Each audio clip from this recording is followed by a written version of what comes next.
Juraj Králik a Martin Dostál pripravili výstavu s názvom Bang Bang, ktorá nespĺňa žiadne kritériá odborné ani etické a je naozaj až znevažujúcou inštitúciu významu Slovenskej národnej galérie. Je na nej zaradených mnoho umelcov a umelkyň, ktorí o svojej účasti neboli informovaní a väčšina z nich žiada stiahnutie svojich diel. A sme tu teraz počas vernisáže, aby sme dali najavo, že sa nevzdáme a neprestaneme bojovať proti nekompetentnému vedeniu MKSR a SNG.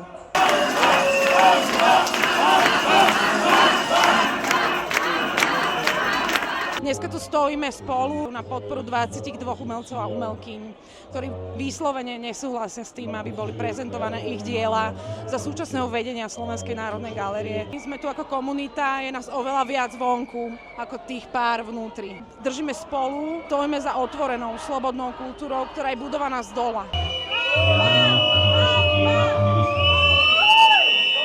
Toto je odkaz všetkým autokraticky rozmýšľajúcim ľuďom alebo ultrakonzervatívnym, že my nebudeme ticho, my budeme stále slobodne, otvorene, nenásilne ozvučovať témy, ktoré nás trápia.